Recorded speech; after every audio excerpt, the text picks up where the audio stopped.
Good evening. I feel honored and privileged to be this year's recipient of the Augusta Stone Award. Volunteering is rewarding work, and oftentimes the feel-good you get from volunteering is its own reward. However, being acknowledged at the chairman's dinner for my contributions to Morristown Memorial Hospital is undeniably the ultimate thank you. My deep appreciation goes to Peter, the foundation board, and staff for this recognition. I am humbled that my name will be added to the list of community leaders who are Augusta Stone recipients. Let me first express my appreciation to my family, who puts up with my hectic schedule. Hospitals love to hold meetings bright and early, 7 a.m., or after work to encourage the doctors to attend. I want to especially thank my husband, Bob, who more often than I care to admit has eaten dinner alone because I was at an evening meeting.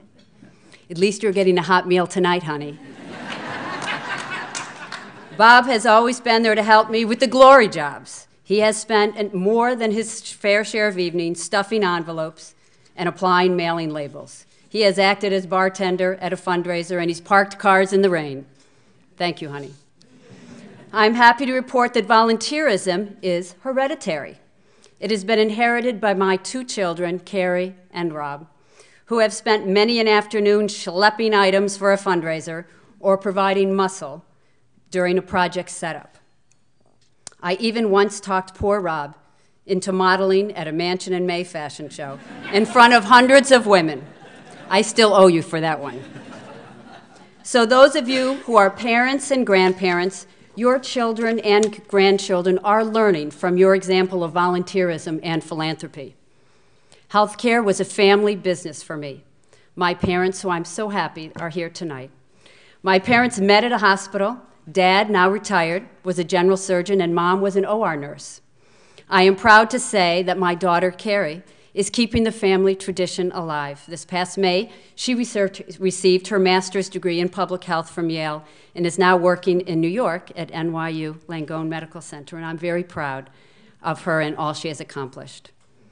I would be remiss if I did not acknowledge my wonderful in-laws, Natalie and Bob Rooke, who have always supported my volunteer efforts and are strong hospital supporters themselves. During each and every fundraiser, they have been my biggest cheerleaders, even when that meant hosting Mansion in May directly across from their home. Nothing like having 20,000 people visiting next door. I started my volunteer career at the hospital working for the Women's Association with my much older sister, Sue. Sue Bruin and I have chaired so many projects and fundraisers together that I can't begin to count them.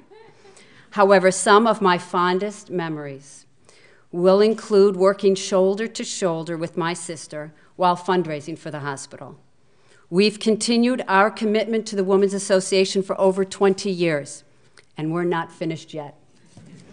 Whether I'm attending a 7:30 a.m. early bird meeting of the Brookfield Society, courtesy of my brother-in-law, Bill Bruin, and chairman, or a meeting of the Women's Health Philanthropy Council held at a much more civilized hour at 9:30 in the morning, thank you, Janet Simon, I am continually impressed with the clinical excellence offered at this hospital, the exceptional medical staff, and the nationally recognized nursing staff only reinforces my decision to volunteer my time and energy to this exemplary medical center.